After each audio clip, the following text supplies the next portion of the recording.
New York City breathed with secrets. In the velvet hush of Café Volkov, a hidden Russian bistro tucked behind flickering neon, strangers and shadows mingled nightly. It was here that Katia Sokolova, barely 24 and new to America, found fragile belonging. She waited tables, poured vodka, and tried not to dwell on the chapters she fled, chapters inked in midnight, ambition and betrayal. The crowd tonight wore tension like perfume. Somewhere in the corner, 3 men played chess in silence, eyes darting between pawns and pistols. At the bar sat a stranger, pale and distracted, scribbling in a battered notebook. Katia approached with practiced warmth. "You look lost," she said in Russian. The man startled, meeting her gaze for the first time. "You speak Russian?" he replied, relief in his voice. The melody of her motherland, here, in exile, where every word was currency. She smiled and poured him tea, listening intently as he spun tales of family, escape, and regret. His story mapped perfectly onto her own. Unseen in the shadowed VIP suite above, another pair of eyes watched. Alexander Petrov, notorious Mafia heir and king of pulse-pounding fortunes, surveyed every soul that wandered into his domain. Young, sharp-jawed, with tattooed knuckles, he ruled with icy control but nursed an old grief nobody guessed. He heard the Russian, and his world shifted. Alexander signaled to his bodyguard. "Bring her to me," he whispered, voice trembling against every self-imposed law. Across the room, Katia's life changed. Unaware, finishing a stranger's story in the only language she trusted. A moment later, a broad-shouldered man in black approached Katia. "Boss wants to meet you." Most staff shivered at such requests. Katia sensed a warning, but her curiosity won. She followed him up a spiraling staircase, heart pounding. Inside the suite, Alexander waited, not with menace, but with palpable urgency. The room was all dark wood, velvet and gold accents, a palace and cage combined. He studied her closely, tension visible in each tattooed hand. "You knew my language," he said, voice low in Russian. Katia nodded, pulse racing. "I grew up near Moscow. I heard your friend's story." He seemed lost. Alexander stared, vulnerable yet dangerous. "When someone speaks our language here, I notice. Tell me, why did you comfort a stranger? You could have walked by." Katia considered, then replied softly, "We are all strangers, until someone listens." Something in Alexander shifted. The rules he'd written for himself, never trust, never show weakness, were fractured by a waitress's boldness. He asked her to sit, offering her black tea in delicate porcelain. "Tell me about your life," he urged, realizing that stories, not caution, kept him alive. Katia recounted fragments, a childhood in winter shadow, a family torn by ambition, the pain of leaving. Alexander listened, silent, absorbing every word as if it were antidote. The bodyguard, Sergei, watched the two. In 20 years, he'd never seen the young boss hesitate, never seen vulnerability. With each passing minute, Katia's and Alexander's voices wove new patterns of trust. She spoke of the night she fled Moscow, carrying only a picture of her late brother, a chess prodigy taken too soon. Alexander told of losing his own mother, clutching her recipes as a lifeline. They discovered parallels, relentless fathers, fearful mothers, the tenacity of survivors. Alexander confessed, "Most people fear me here. Tonight, you showed no fear." Katia replied, "Fear comes from not knowing. Talking makes us human again." A rare smile cracked Alexander's stoic mask. He explained his role, not just as boss, but protector, soldier, orphan. The Mafia code is lonely. Compassion is risk. Katia asked to see his tattoos. Each told a story, a wolf for his father, a chessboard for loss, a line of poetry for hope. Their worlds, locked by power and pain, began to blend. Sergei discreetly left the room, trusting what he saw. Outside, rain softened the city's edges. Inside, 2 lost souls mapped a bridge between exile and empire. Downstairs, unrest. Some regulars noticed Kadia's absence, whispers swirling about favoritism, the kind that breeds danger. Arrival. Vasily, press the bartender for information. Petrov breaks his own rules. Who is she?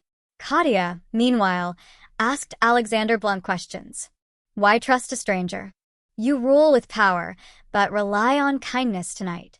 Alexander answered, because this world kills what it cannot understand. I want to protect what's rare. Suddenly, Sergei stormed back into the suite. Trouble below, he warned. Vasily's men are restless. Alexander clenched his fists. He explained to Kadia, trust comes with cost. Tonight, it is yours and mine. She refused to leave. Running is for cowards. I speak Russian here now with you. A tense standoff below. Alexander appeared with Kadia at his side, sending a signal. Merged worlds, intentional vulnerability. He declared, tonight, any violence will meet me first. Vasily glared, but retreated into the night. The crowd felt the tectonic shift. A new code was written, balancing danger with humanity. Kadia realized that speaking her truth had changed her fate and Alexander's path. After the confrontation, Alexander invited Kadia to join him for dinner in the suite, a gesture as intimate as a wedding. She accepted, still wary but drawn in. Candlelight flickered as plates of pelmeni and borscht arrived, old recipes resurrected. They dined in quiet, exchanged stories, laughed at memories only Russians know. Alexander grew gentle, his edge softened.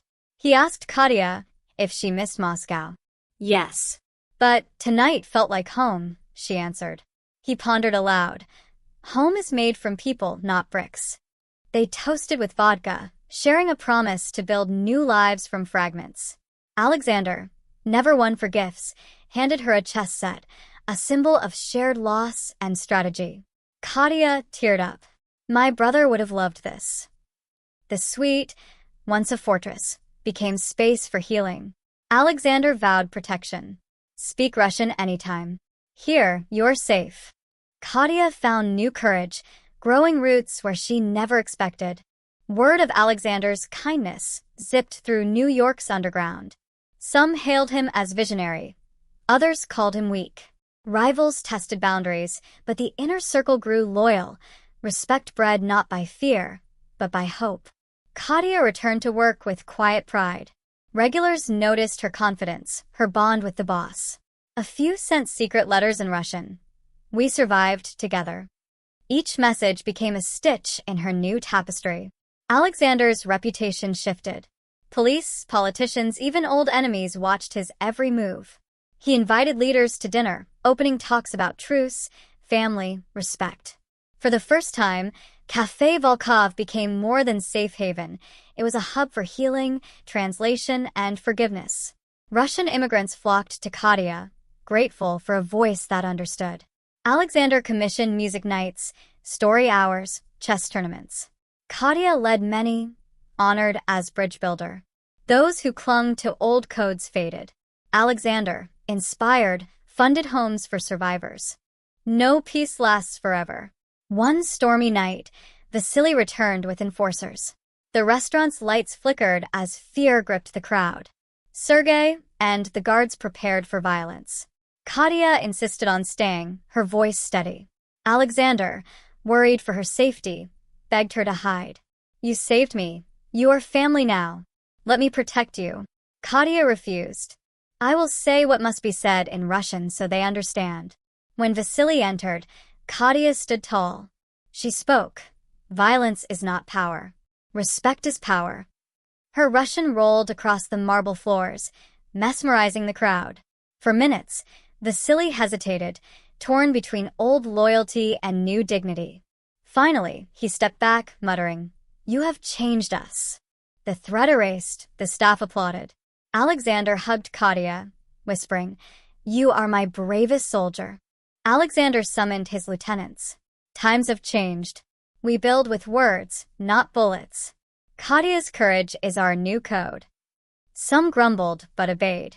Others, inspired, spread messages of hope.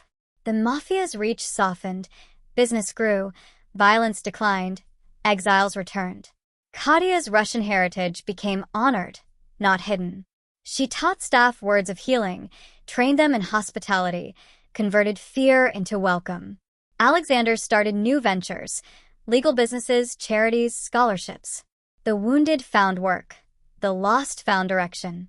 New York's Russian community flourished. Through each transformation, Kadia insisted on dignity. She coached Alexander. Lead not by force, but by listening. He called her his general of hearts. Blood oaths turned to brotherhood. Enemies learned to call for peace, not war. Bonded by shared pain and resilience, Alexander and Kadia grew closer. Professional loyalty ripened into affection, then love, a promise made, not stolen. They spent weekends reading poetry in Russian, exploring city parks, and honoring their lost families. Sergei coached them through old traditions: dancing, dining, dreaming. When Alexander proposed, he did so in both languages. "Will you build home with me, wherever we land?"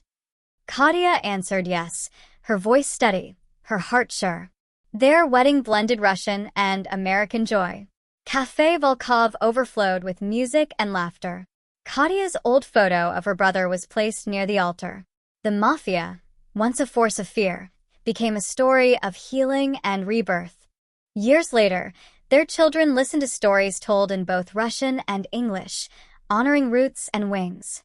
Alexander and Kadia became legends.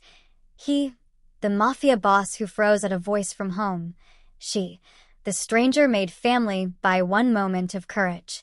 Café Volkov grew legendary as a sanctuary for exiles, a place where stories began and hearts mended. Whenever someone felt lost in the city, Kadia would speak kindly in their language, a promise that, in a world divided by power, one sentence spoken from the heart could bridge every empire. And Alexander, inked in stories and love, kept his vow: "Bring her to me, because courage, in any tongue, is what saves us all."